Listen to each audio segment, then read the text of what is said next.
Hey everybody, I'm Debby Montgomery Johnson, the founder of the nonprofit, The Woman Behind the Smile, and your host of Stand Up and Speak Up, a show that is about each and every one of us. Many of us have something we're hiding, something we're ashamed of, something that through no fault of our own or through our own making keeps us hidden, and that in fact keeps us hidden from the world and from each other. Good people go through terrible situations. Wise people know when and how to let it go.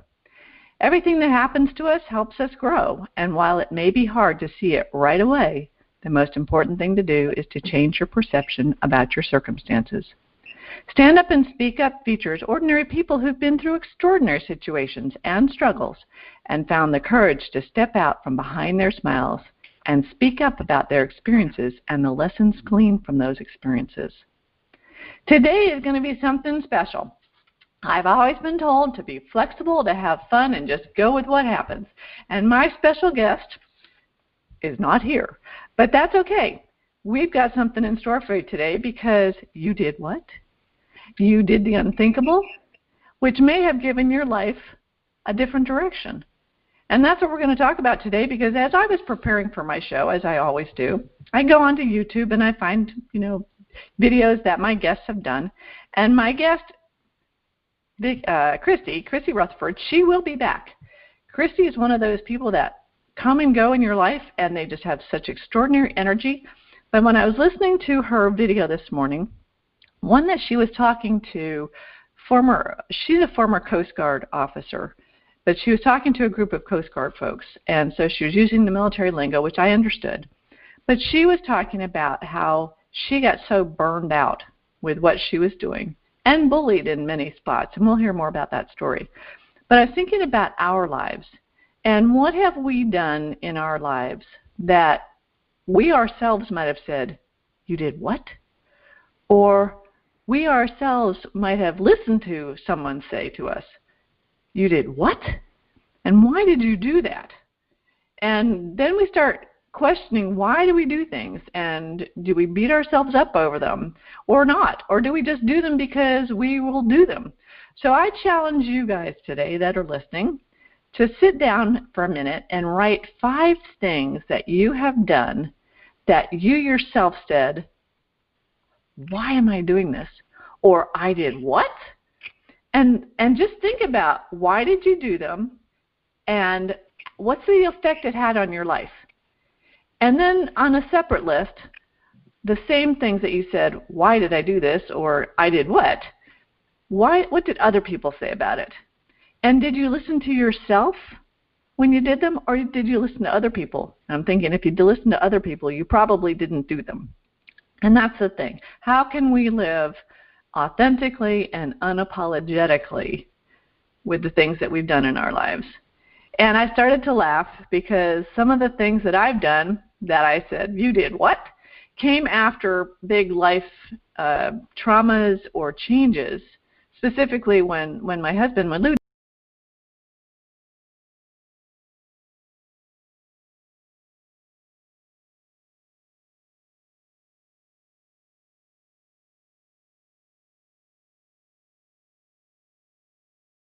that was definitely a big "you did what?"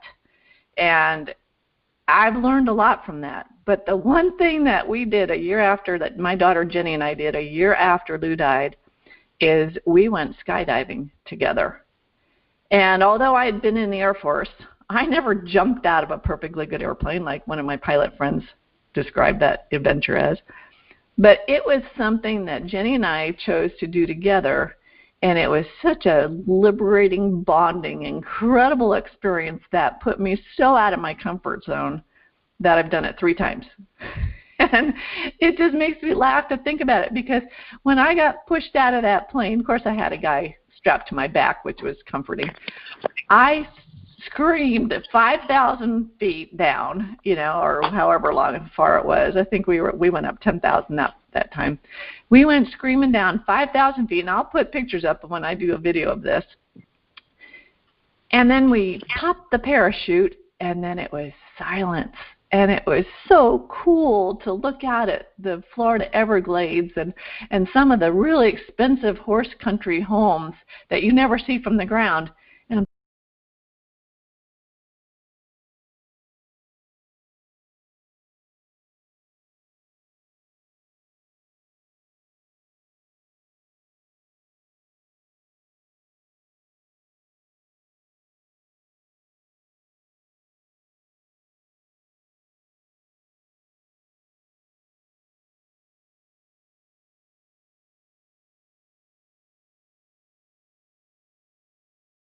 hugged, and I'm thinking, you know what? If I can do that, I can do almost anything. And so today, I want you guys to think about those things that you did that made you say, I did what, and how cool was that? And I want you to share. I want you to share your stories. So I have my sidekick, Dr. Tim McGuinness, the founder of the Society of Citizens Against Relationship Scams and Scars. And Tim, I know, has stories that are going to make us say, you did what? And make himself say, you did what? But I want you to think about this, because today is an open conversation about what you did that made you so excited that you did it. And I want you to, come on and tell me those stories. But I'm going to put Tim on first because, okay, Tim, let's start it off. It's just a conversation, but you did what? Well, in which chronological order do you think I should start? Most recent stupidity or going backwards in time? Hey, let's not classify it as stupidity. It was an adventure. So give me one that when I mentioned this to you, what's the first one that came to your mind? Well, I was thinking about something that happened last year, actually. I had spent vast amounts of money and 2 years of my life developing business relationships in China. Signed a contract last year with a piano company, of all things, even though I don't play musical instruments, but it was a $770 million deal, and got everything done, everyone happy, government approved it, etc. And then 3 months later, in late November of 2019, now keep in mind the timing is actually quite significant, they backed out of the deal and left me with my investment hanging pretty much in the wind. Of course, it was at that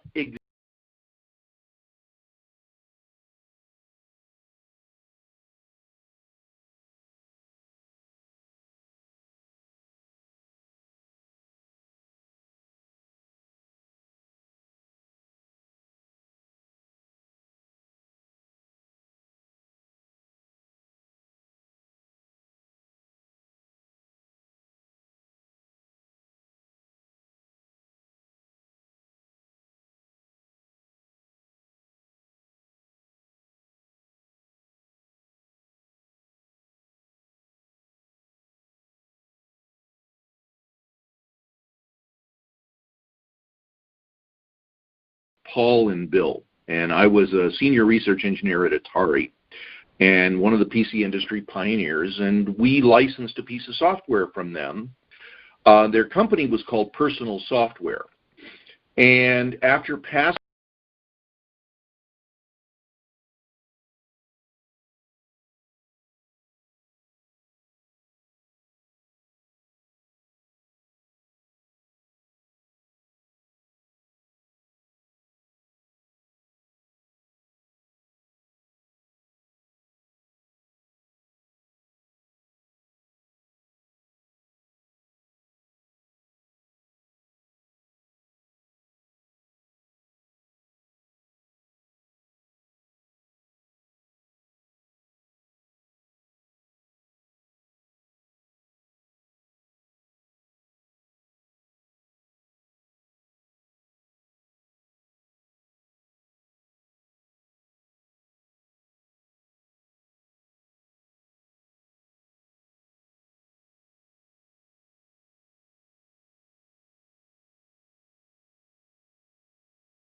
just out of irony is what moved me to Miami, because at the time I was working in Scotland, commuting back and forth from San Francisco, and when the Scottish situation came to an end, I was supposed to move back to San Francisco, and my spouse at the time, I gave her 3 choices for 3 good jobs that I had.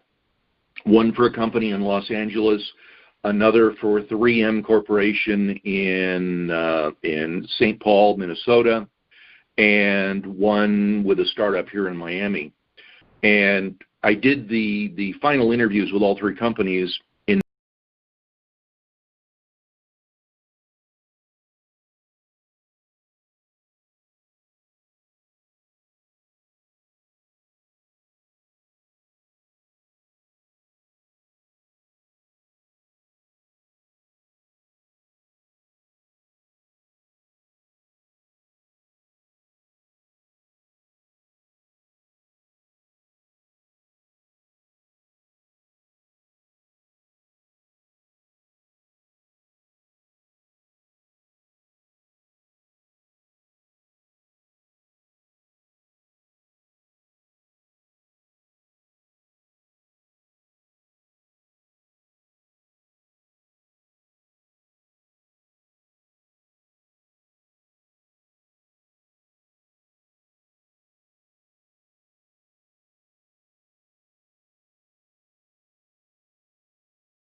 Guys, this is interactive today, so please write down your list of those 5 things that you said to yourself, I did what?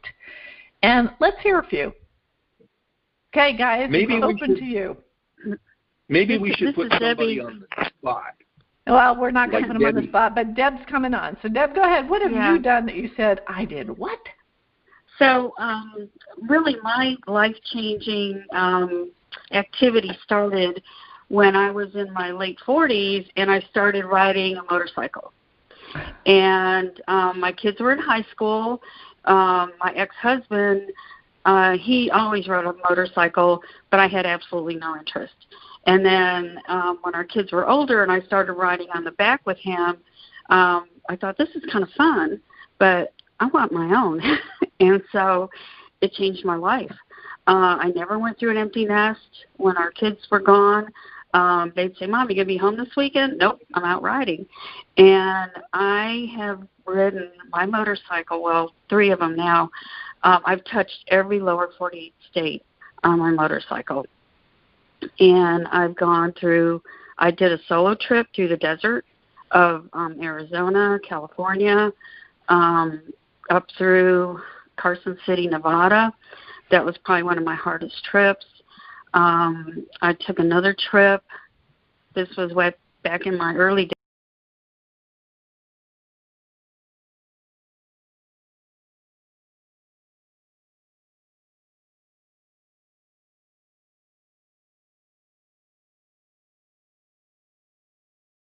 I experienced all of these challenging trips, the confidence that got built up within me.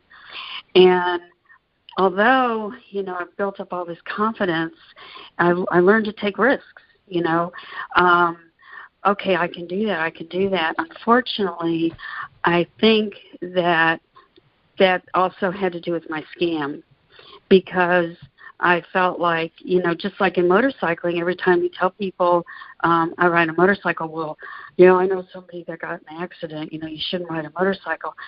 I felt the same way during the scam, because I thought, you know what, nobody understands this. They're going to tell me not to do it. So you didn't listen? Well, I didn't tell people about the money part. Oh, after it happened.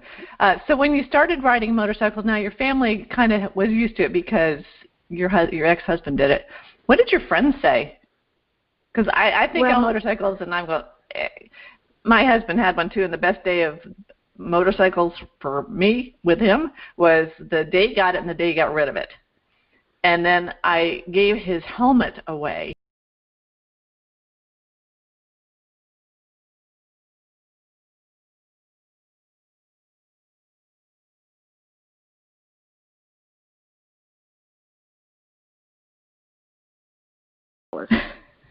So that's usually the first thing people say. You ride a motorcycle?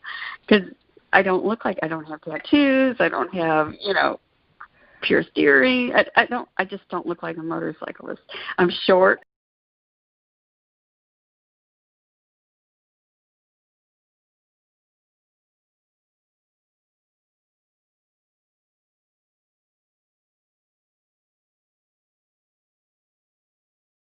People will ask me, aren't you afraid?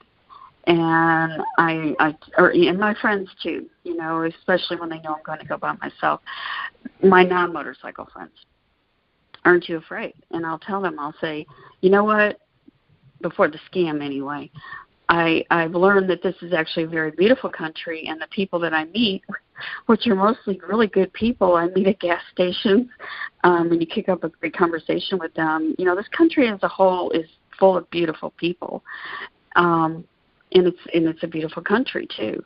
And the thing I'm afraid of the most is what's the weather condition and what's the road conditions going to be. It really wasn't the people I was afraid of. So how did you prepare yourself to do that? I'm sorry. Yeah. Debbie, what I was going to ask is, one of the things that's interesting about motorcycles, did you find that different than an automobile where you're riding in a cocoon, in effect, with a motorcycle, you have personal control over everything that you do. You're out there exposed, but you have a much greater sense of control of the vehicle than you do in a car. Did you find that to be true? Absolutely. You have to be, and I know this sounds kind of strange, but for me it's a type of yoga because you have to be 100% there. And I've also heard, and we call it when you're in a car, you're riding in a cage. But when you're on the motorcycle, you become part of the scenery because you feel everything around you. And the other thing people always say is, oh, I'd never drive, in the city because people are crazy. You can almost predict what a crazy driver is going to do, but it's actually when I'm out in the country that I've had more incidences because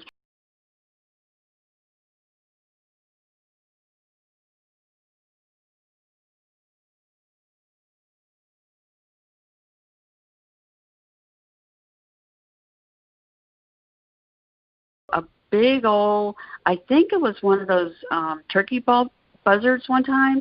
I'm in a group ride in the middle of nowhere, and this bird comes swooping down, actually hit my windshield, left a mark, and took off. Had he not hit my windshield and hit me, I probably would have been knocked off the bike, But I relate so much to motorcycling, And again, I think that I go back and kind of relate it to I took that risk with that scam, just so much. But anywho, it took me after the scam. I was so devastated, both emotionally and financially.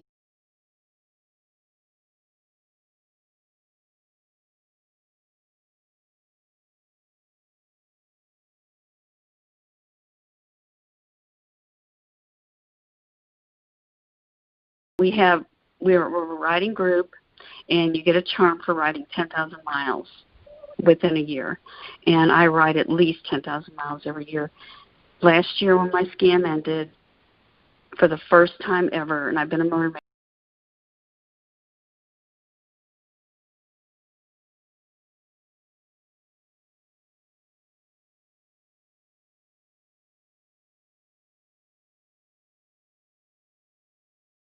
bike again, just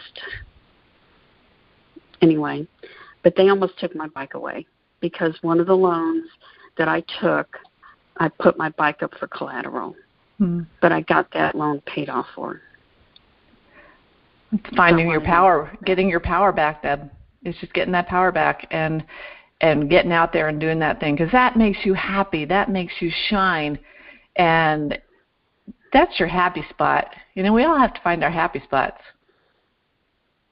And I can hear it when you're talking about it, which is interesting because, when I think about motorcycles, I talk about limiting beliefs.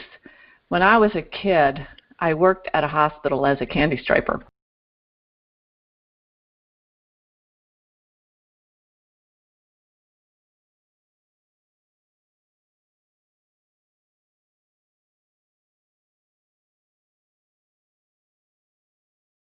Lying in the hospital bed, had been in a horrific motorcycle accident. And I equated motorcycles with that accident.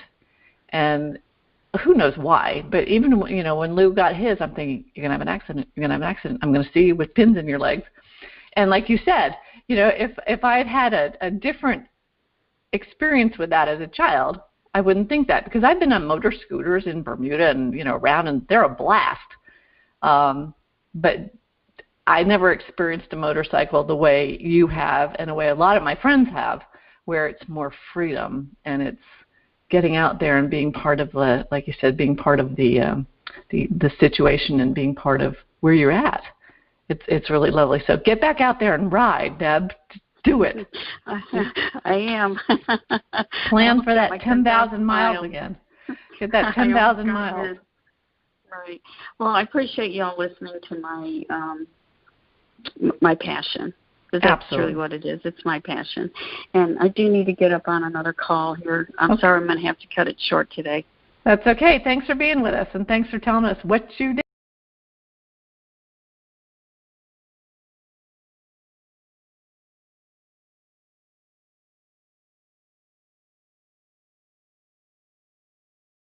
Tim, you got another one? Well, yes. Let's see.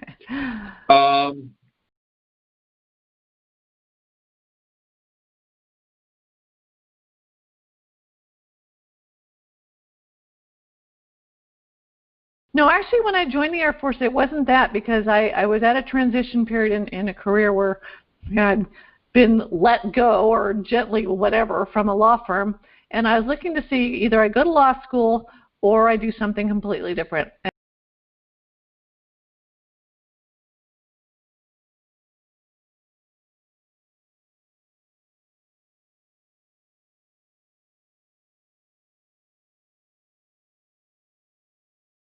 He did what? When I went into the Air Force recruiter, I'd spent all summer losing a lot of weight and getting in really good shape, because I wanted to be the best I could be. And when I got in there and I jumped on the scale, and the needle just kept going up and up and up, and I'm looking at it going, oh my gosh, what's going on here? And I turned around and I saw the recruiter's foot on the scale. I just about smacked him, because I had been heavy as a kid and was very conscious of my weight at that time, and scared to death that I would not get, to the limit or to the pound, or I'm having a stupor of thought here. I needed to be at a certain weight to be able to get in. And when I saw that go beyond the weight that I knew I was freaking out, thinking, oh my gosh, what's going on here? And then when I turned around and saw that he had done that his foot was on it, I was like, you did what? How did you do that? Why did you do that? I said, don't ever do that ever to anybody else again, because it just brought out those insecurities about my weight. And I really did want to hit him, but I'm thinking, you can't hit the recruiter if you're going into the military. So, but no one did say you did what, because it was a really good career. At the time, I was, out of college and single, and it was a great opportunity to meet a lot of men, and it was a solid career for me. So no, I did not get a you did what in a bad way. It was like, great, go for it. And I encourage people to do that. In my case, I was 17 years old, nearing my 18th birthday, well, about 6 months away, and facing imminent draft, going into the Army, being sent to Vietnam, and the result would have been less than spectacular. My dad was in the Army during World War II. In fact, he was part of the Great March in the Philippines. So he spent a couple of years as a prisoner of war under the Japanese, came home, recovered, was sent to Italy, and then got his leg blown off in invasion of Sicily. But so I decided to go into the Navy, following into the family tradition, because my ancestors are all sailors. Thinking nothing's ever going to happen to me in the Navy. I'm going to be on a submarine. What can happen in a submarine? Well, I got shot on a submarine, and I broke both my knees in the submarine. That's actually what got me out of the service. But it was definitely my dad who had an absolute conniption when I went into the Navy. Thought that I was totally unsuited for it, that it was going to be a massive mistake. Everything I was doing was wrong. And of course, being, 17 and a half years old when I enlisted, it was, I know what I'm doing. Well, truth is, no teenager knows what they're doing. Not sure that anybody actually knows what they're doing, but that's a different matter. So that was another one of my I did what. But interesting eras in time, particularly serving in the military. It was a far less professional era than it is today. It was one of those eras when it wasn't the greatest generation era where it was everybody was aligned on a single goal. It was a time when nobody was aligned on any specific goal.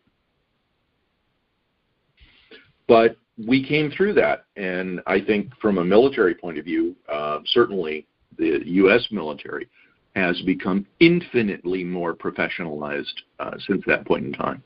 Oh, absolutely.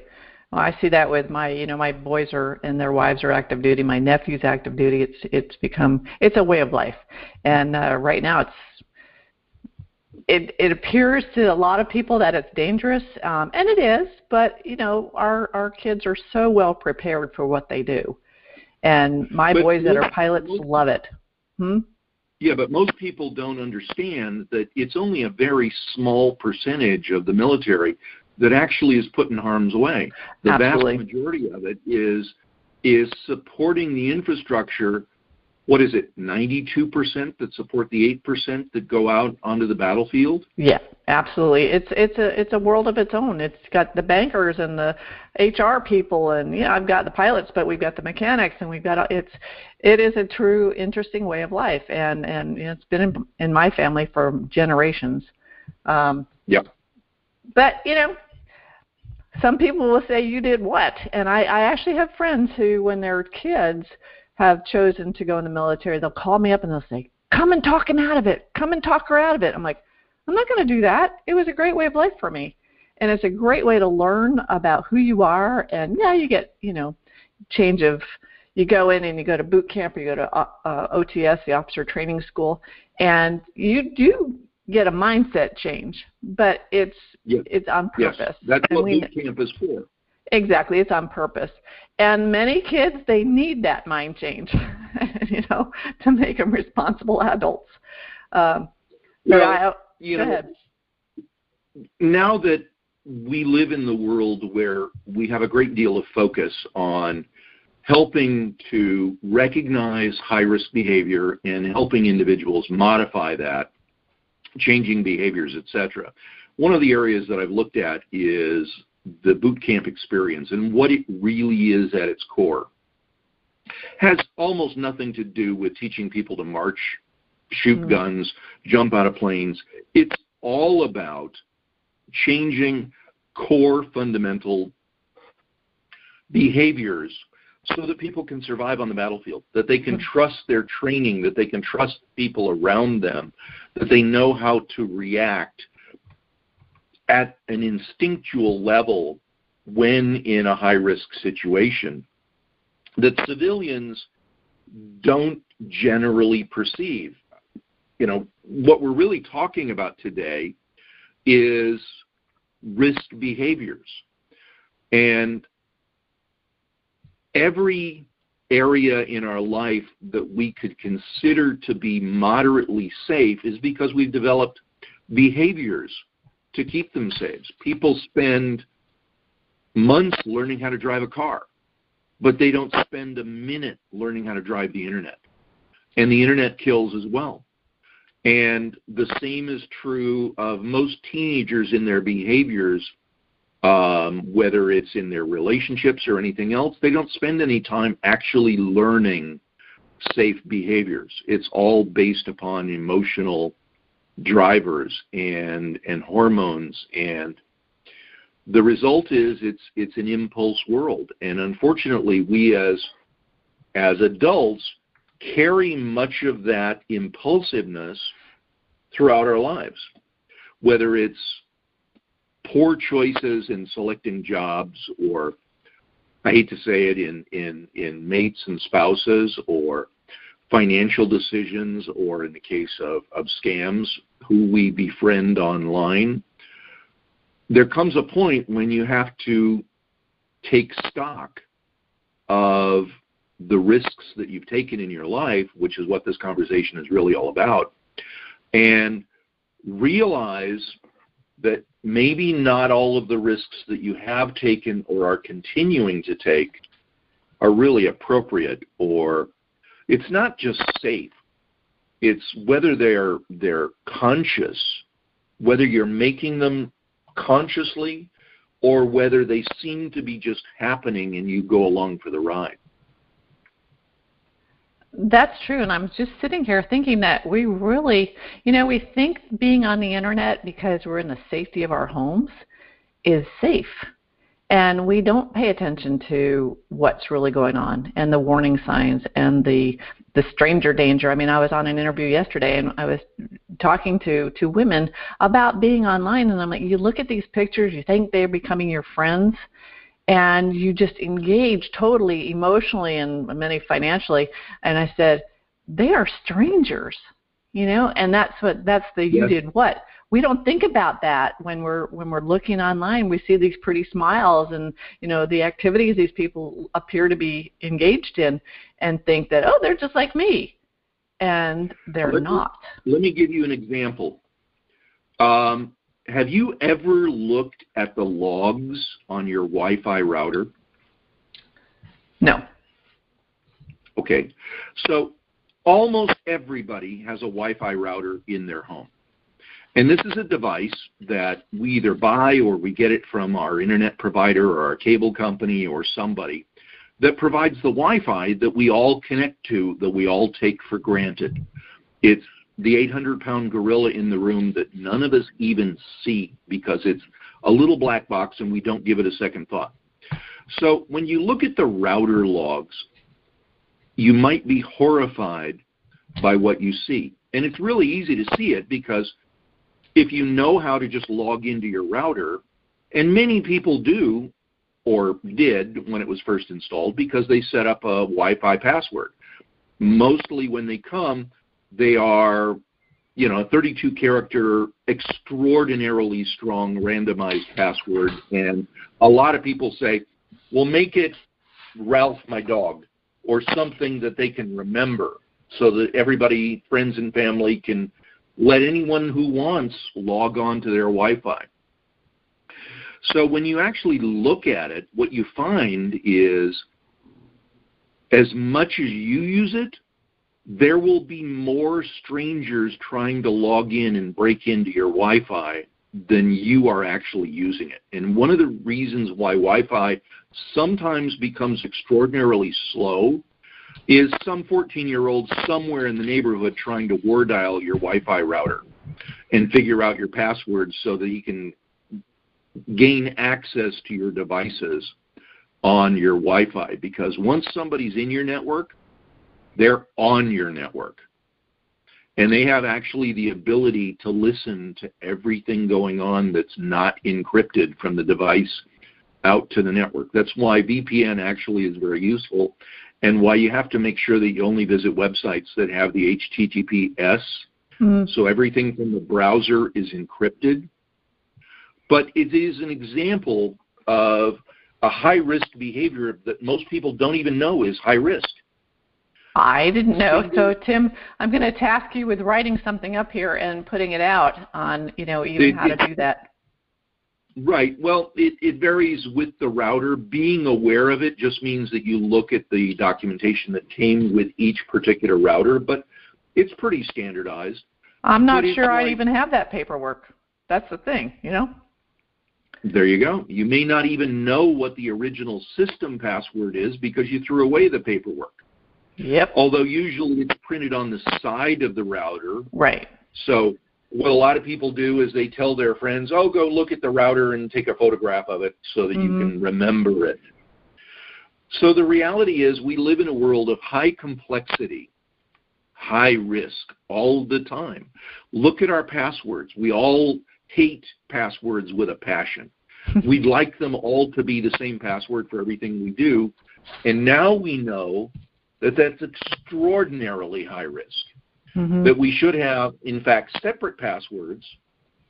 At a minimum, have one unique password for home banking, have one unique password for high-risk websites, a medium-risk password, and a low-risk password. But the best thing that you could do is use a password manager like TrueKey from McAfee that was invented by Intel. It's what we at SCARS use. So these are examples of ways that we have to evolve and adapt. Survival of the fittest. Risky behavior can result in extinction if we're not careful. And ironically, nobody is paying attention to the risks. We're going into an election season, for example, and we're talking about mail-in ballots. But not one of the proponents of mail-in ballots has thought through the risk scenarios that are associated with it, like China printing up their own ballots filling them all in and dumping 20 million fake ballots into our system.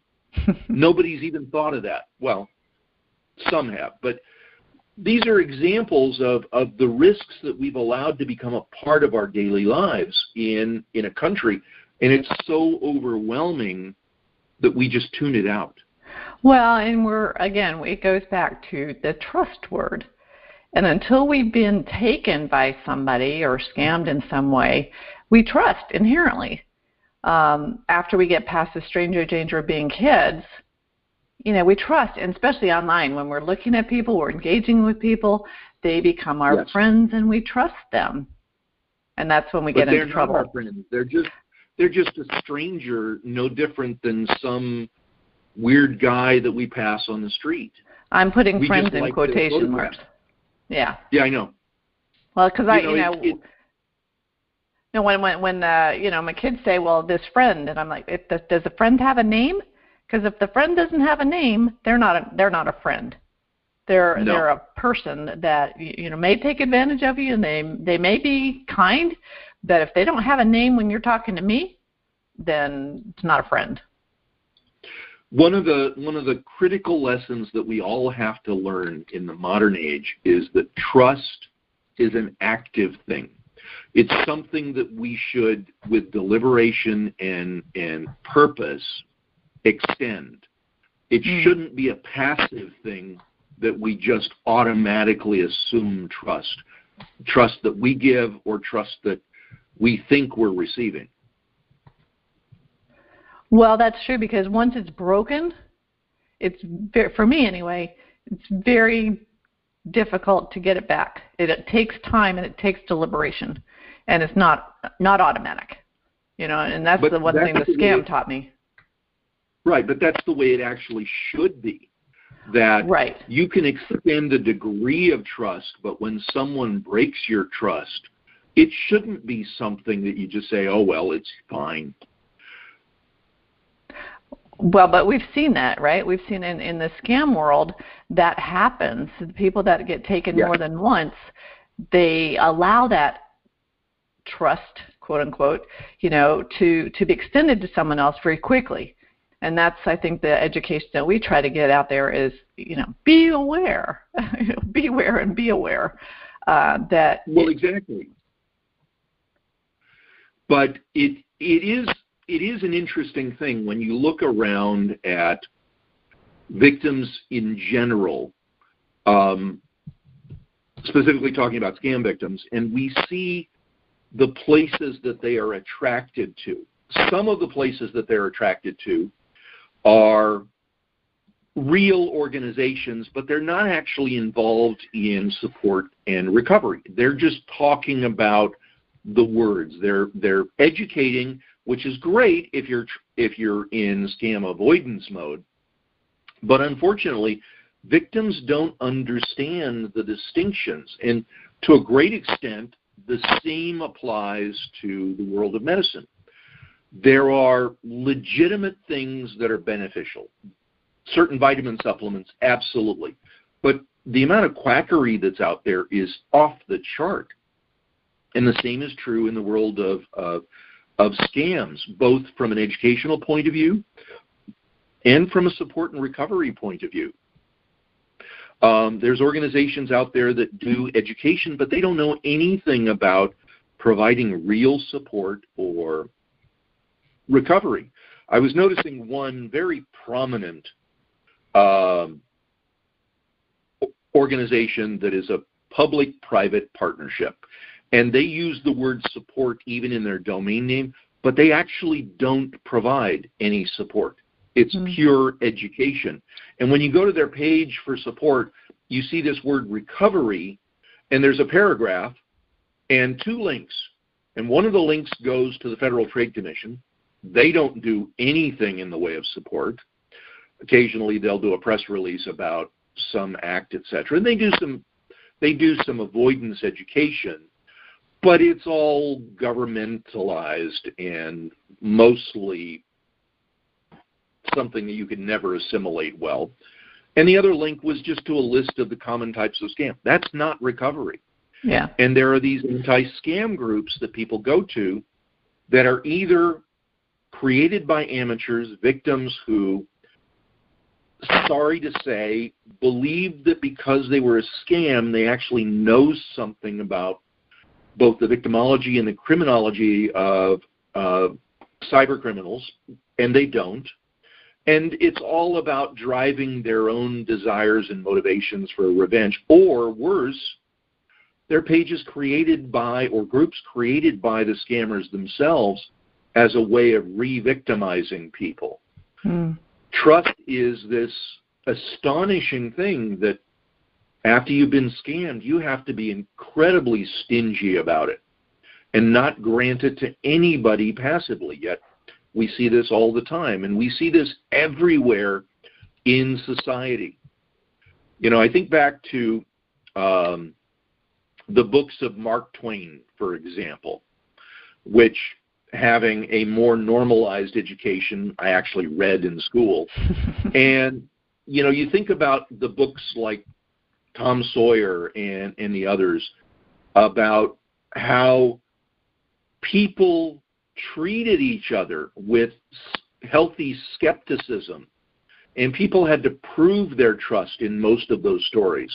You know, the original scammer, Tom Sawyer, where he got all the other kids to paint the fence, perfect example of social engineering, by the way, in an era before it even had a word. But it's astounding how vulnerable we all are because of the cocoons that we live in, just like cars. Yeah, maybe we ought to get on our motorcycles and be like Debbie. Yeah. Maybe we ought to walk more. Well, you know, I did that yesterday. It's lovely. But you notice the difference about your observational skills when you walk versus when you drive. You're taking the world in. You're seeing all the minutia, the small details, you know, the bird poop on the sidewalk. When you're driving, you're so not only buffered and cocooned from the outside world, but all you're doing is listening to the radio, and you're only giving about 20% of your attention to the road, which ought to be the thing that you're giving 100% of your attention, because it's going to kill you. Yeah, but how many times do we get someplace and go, how did I get here? You know, it's mindless. Yes. It's just you go on autopilot. You're on autopilot. Yep. And I was having this discussion the other day about, you know, when Lou was in the Air Force, he was an Air Force intelligence officer, and he did a lot of training. He was what we used to call him the super spy, but he did driver training. And he would tell the kids as they were learning how to drive, look at the right-hand tire of the car in front of you. That will predict where they're going to go. And situational awareness. Know where you are, know where people are, be on the mark. You know, don't park too close or don't stop too close to the car in front of you. You always have this exit plan. And it was very interesting that the kids learned how to drive that way, because it is so true. The only time Lou ever had an accident when he was sitting at a stop sign, not when he was driving 100 miles an hour. Of course, I was sitting in the back seat scared to death that he was driving 100 miles an hour, but he was in control. He knew. The situational awareness was excellent, you know. But most of the time, we get in a car, turn it on, expect it to turn on, back up, go forward, and just go mindless, you know. And that's when people get into trouble, and that's when I worry about motorcycles down here in South Florida, because so many of the drivers are mindless. And that's like what Debbie was saying about being totally aware of where she is and what she's doing with her motorcycle. They have to be aware, or they're going to get knocked off the road. So absolutely. You have to assume the worst and plan for it in order to survive on a motorcycle. I ride as well. But yes, doesn't surprise me. Love it. But I only ride in the deserts in Nevada and Arizona. I don't have a bike here in Florida. Not in Miami. No, I had a scooter here in Miami, and I actually had to punch a car one day.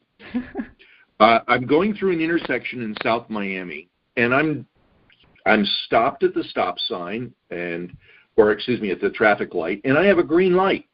So I go out into the intersection, and this woman is creeping around. She didn't come to a stop on the red light, so she's just creeping around, not seeing me at all.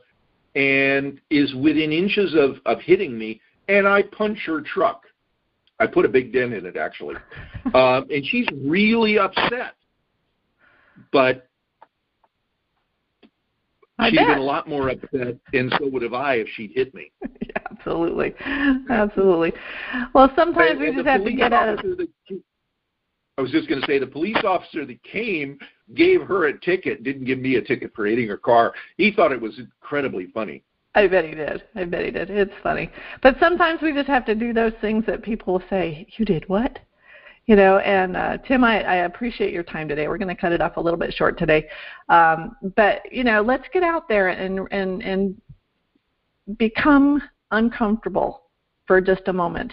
You know, yes. Christy said something about the 80-20 rule. And we actually want to talk about this for a second, where we do 20% of the things 80% of the time. We wear 20% of our clothes 80% of the time.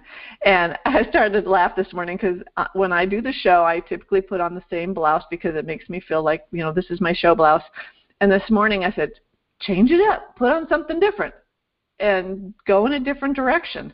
And we got to do that. You know, we got to get out of our little cocoon and just do something deliberate today that's different than what we would normally do. And if you can say, I did what? And it's a positive thing, then go for it. If someone else is looking at you going, you did what? And they're shaming you or they're blaming you, this is the time to not listen to them. You know, do something different.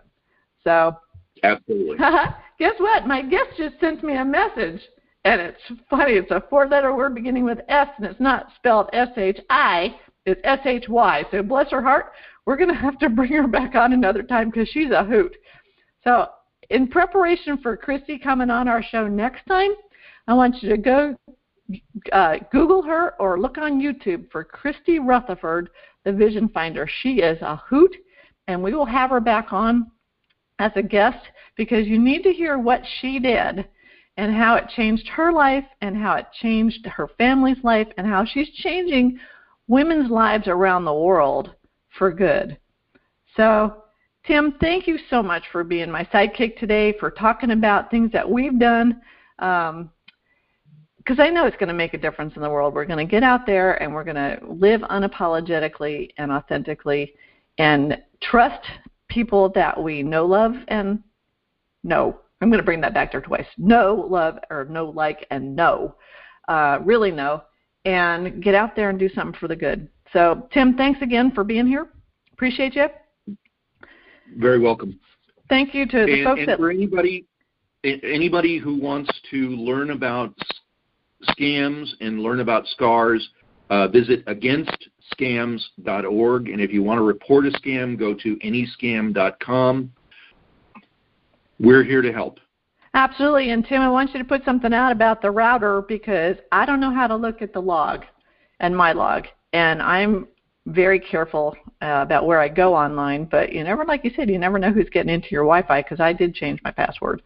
So thanks, everybody, for listening to Stand Up and Speak Up. We are dedicated to encouraging you to remove the mask of embarrassment and to being your best self. Tim just gave us the information about if you've been a victim to fraud or you need to report a scam, report it to anyscam.com. Go to ic3.gov, go to romancescamsnow.com, and check out the incredible information that SCARS, which is the Society of Citizens Against Relationship Scams, provides for education and awareness.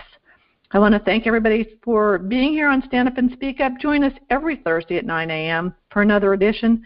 This episode has been sponsored by BenfoComplete.com, a vitamin supplement company that supports happy hands and happy feet for those of you with neuropathy. Use the discount code STANDUP and get a 5% discount on all of your orders. So again, thanks very much for being with us today. Go out and have a great day and just ask, what did I do today? Have a wonderful one, everybody. I appreciate you being here. Bye now. Bye.